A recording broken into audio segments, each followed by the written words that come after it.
Welcome, one and all, to the Intellectual Freedom Podcast, where we explore ideas that challenge the status quo, expand your perspective, and empower your mind. I'm your host, Dr. David Hopkins, humanities professor, and I invite you on a journey of thought-provoking conversations as I step out of the college classroom to discuss, analyze, and critique all aspects of culture, society, and politics that impact your life today and have the potential to reshape your future. So welcome to a podcast that stands for the power of intellectual exploration. Welcome to the Intellectual Freedom Podcast.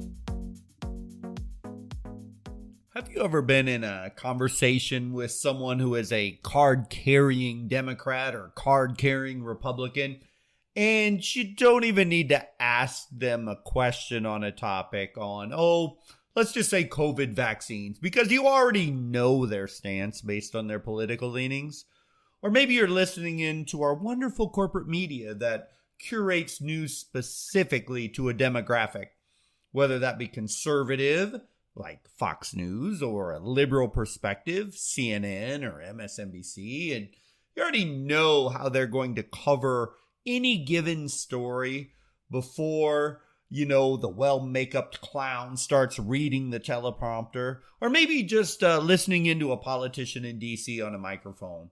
They take that microphone and they have that so carefully choreographed statement, and you could not only know what they will say, but, you could pretty much write the speech for the politician based on the political party before they even open their mouth. I mean, when was the last time ever that you have been surprised by a politician's statement on any given topic? And it doesn't matter whether it's the left or the right leaning on immigration or tax policy or any controversial topic for that matter. They all line up like sheep and they support the party line. This, my friends, is called monothinking. You may not have ever heard the term monothinker, but out of the gate, you can identify a monothinker by a number of things or problems, because they explain the solution with the same answer. I've been guilty of this myself, and my guess is you have too. And the only way we can get better at it is if we recognize it, understand it, and try to avoid it. Today in politics, if you're a Democrat, who's public enemy number one? Well, of course, it's Donald Trump. On any question, who caused this problem in America? Trump. Who caused that problem in America? Trump. Who caused the other problem in America? Trump. If you're a Republican right now, who caused this problem? Well, Joe Biden. Biden. Or Biden administration, or DNC, for those who are pretty certain Joe Biden isn't even coherent or lucid enough to make any decisions. But you get the point. Monothinking is not good for you and I to fall into this thinking pattern. But the political parties want us here. They want us all to be monothinkers. In the realm of complex issues in our crazy world, such as war in the Ukraine, or poverty on the rise, or national debt through the roof, or mind-numbing immigration issues, it's not uncommon for some individuals, if not most individuals, to attribute all these very multifaceted problems to one single root cause, often exemplified by the vilification of capitalism or socialism or the Republicans or the Democrats. This oversimplification, this recycling of explanations where the demand for straightforward answers is put as the primary thing of importance versus analyzing and developing a nuanced and sophisticated understanding of a given topic. This is required to reach true root causes, if even you can ever find one exactly. The monothinker, though, they must show allegiance to the group every time, all the time. This is why their solutions to, well, pretty much anything is almost always the same, and the cause of the problems are often the same. They must not listen to anything from the other side. And in fact, listening to the other side makes them angry and frustrated almost every single time.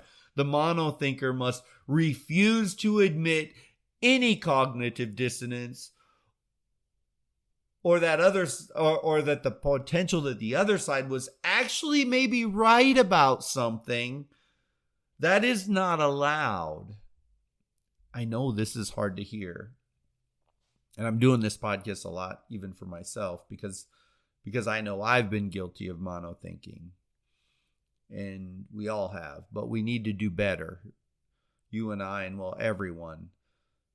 Because we're getting played by the political parties, the media, social media, tech titans, other elites attempting to manipulate us into this simplistic, one-way binary thinking. And sadly, we the people, you and I, we have failed to think deeply enough. Let's be honest for a second here. Monothinking, it just doesn't work. Simply doesn't work. Our world's challenges are seldom the result of one simple, solitary, all-encompassing cause. Instead, these problems, they fester and they grow and they ultimately emerge from a web of interconnected factors influenced by history and culture, political, economic dynamics. Right now, we're just seeing just the tragedy unfold in front of our eyes in Israel with the Palestinians and Hamas, and it's just such a long, hard, complex, fluid situation. And we can't solve it with monothinking. But you know, this isn't a podcast right now about Israel. It's more about the concept of thinking which can be applied across anything that's going on today. And I heard that term monothinker for the first time actually really recently, and I really liked it. I mean, traditionally, this idea, a monothinker, was known as the reductionist theory, it's been around very, very long time. But in our public square, our dialogue today, especially in regards to politics, monothinking, I think it's a better term. I like the word. I think it captures the essence of things well. So let's talk about our dear monothinker. The monothinker not only oversimplifies the complexities of issues, but they also limit our ability to devise effective solutions to address matters like poverty, national debt, the Israeli-Palestinian issue, government corruption, immigration. It's imperative. Yes, it's imperative. It's required to delve into the interplay of just different factors rather than resorting to a single catch-all explanation. Oh, but our dear politicians in the Democratic and Republican parties are so worried about parroting a single party narrative that they better not even dare to expand their perspective to consider anything at any time that doesn't fit its nice, neat, simple party line. So if I know one of your views, and from it, I can accurately predict everything else you believe, then you need to be a more serious thinker. Let me say that one more time. If I know just one of your views, and from it, I can accurately predict everything else you believe, then maybe you need to be a more serious thinker. Have you ever heard a Democrat or a Trump supporter who literally will refuse, no matter what, in the face of any level of evidence, to even consider their position is wrong? That's monothinking. So if you tell me your view on, let's say federal tax policy, and from that one view, I know your stance on abortion, immigration, healthcare, gun control, vaccines, well, then it seems likely, not certainly, but likely that you haven't arrived at those beliefs on your own. You're following a party line. You're following monothinking. Because if you've just unquestionably adopted an entire suite of beliefs from some group, that's not thinking holistically. Or here's a good one. If you give your view on gun control and the person you are speaking with says, so you're one of those Trump supporting conservatives. This, my friends, is also monothinking. Now, if you just shake your head in agreement at this, think about it. Do you pass those same types of judgments on other people? Do you give other people the benefit of the doubt and listen through their thinking openly? Or do you just pass judgment on them on every issue based on one response? I know I struggle with this, and that's why I say it. I can quickly judge, even when I shouldn't. And even when I know it's monothinking.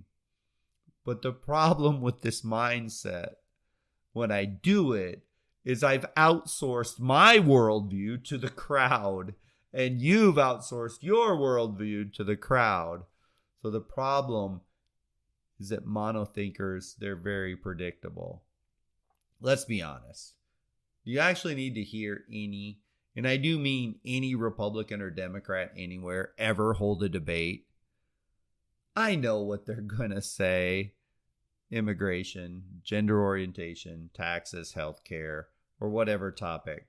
From Trump to Biden to any newbie foot soldier in the House of Representatives that the RNC or DNC has recruited to parrot the party line. I already know what that they're going to blame they'll blame the other side for. Well, everything. They'll blame them for everything. And B, I know that the party line stance will be. And C, I already know they will reduce it down to a solution that is quote unquote just that easy, or quote unquote is obvious, or quote unquote simply requires not voting for their opponent, end quote. This, my friends, is monothinking. This, my friends, is ignorance at a very high level. These people are unreliable politicians, allies, colleagues, or even friends because, well, they can't or they will not think for themselves. This is dangerous. They will say exactly what everyone else in their group will say. This is why anyone who thinks for themselves and doesn't adhere to a cookie-cutter ideology wholesale often is unpopular and ostracized. But why do we do this? I mean, our brains kind of lead us in this direction. And I think we need to dive into this so we can understand the power of monothinking and break the habit of it. So number one, monothinking gives us simplicity and clarity. One of the primary attractions is just a clear and easily digestible narrative, making it accessible to a very broad audience. I mean, in a world that, let's face it, we are bombarded with information and complexity, and people, you and I, we often gravitate towards straightforward explanations that provide a sense of order and understanding in this crazy world. I mean, our attention spans are, well, often about as long as a gerbil, and monothinking narratives are easy and simple and clear. We like things easy and we like them simple, even when, well, it doesn't make sense or it isn't deep enough to actually be real or be valid. The second reason we go to monothinking is just the emotional appeal of it. Our politicians, I'm sorry to say it, they're just not the smartest people in the room. And their ability to think critically, rationally, with humility is about, on a scale of 1 to 100, it seems most days about a -50 in general. But the simple narratives tap into people's emotions more effectively. country, family, relationships, money. Heck, politicians know how to strike that right chord at the right time. It works perfect for a politician to create a clear villain or source of blame, which can be reduced down to one simple problem. This is emotionally satisfying to think. We found the root cause in something. We found that the one person, that one thing to point the finger at, and then we can attack it. This approach provides a target for all of our frustration, our anger, our fear. Gives individuals like you and I an outlet for our emotion. It's incredibly tribal. It's very raw, and it's very effective to herd the monothinkers into lockstep and to pull that voting lever one way or the other. Both parties do it. It's very common. The other thing of monothinkers is confirmation bias. We all have this problem. I know I do, and I have to fight it all the time. You and I are naturally inclined to seek information that confirms our existing beliefs. We like to be right. I love to be right. A monothinker can reinforce their preconceived notions by staying in their bubble, following people they agree with, watching cable news that feeds their belief, listen to podcasts that reinforce their thinking, etc., etc. I mean, you get the point, as this confirmation bias is comforting. It's reassuring, even when it oversimplifies reality. It's like a warm, comfy blanket on a cold winter's night. We can easily wrap ourselves up in our biases, and we live there all of the time. This is why you get frustration sometimes when someone from one party or the other will just literally deny facts in front of their face. They have that confirmation bias, and they're not going to let it go, no matter what. Monothinking also, it helps it helps alleviate our cognitive load. I mean, let's face it, let's just be real here. Understanding complex issues, that requires a lot of mental effort, time, and resources, mental resources. Our days get busy, stressful, and full of stuff. And I know for me, and probably for you, I look for shortcuts sometimes when I shouldn't, to avoid expending excessive mental energy on comprehending multifaceted problems. Let's just talk about Israel for 1 second. That horrific attack by Hamas. I instantaneously, you know what my first thought was? You just need to wipe Hamas off the planet Earth. And then you stop and think about it. And you know that there's tons, millions of innocent Palestinians inside of Gaza that are not Hamas. And Hamas uses them as shields. And so if Israel would just do that my initial thought was just end them. How many millions of innocent women, children, elderly would be killed in the middle of that? See, I was all upset because all the Israelis who were brutally killed and tortured. But then my initial mono-thinking would have had me do exactly the same thing to innocent Palestinians who had no desire to support Hamas, didn't support Hamas, but just happened to be there. I mean, really, when you think about it, how much mental energy can I spend on, say, solving the Israeli conflict versus just brain dumping instantaneously to one thing? So, when our cognitive load is low, it's just easy to resort to mono-thinking and reduce very big and hard and complex problems down to blaming one person, one group, one political party. And we have to be so careful about that. Another problem with mono-thinking, it creates an us versus them mentality. The bad thing, maybe the worst thing, is that mono-thinking leads to a tribalistic us versus them mentality. It creates a sense of unity among those who subscribe to the same view, fostering a strong sense of identity and belonging within a group.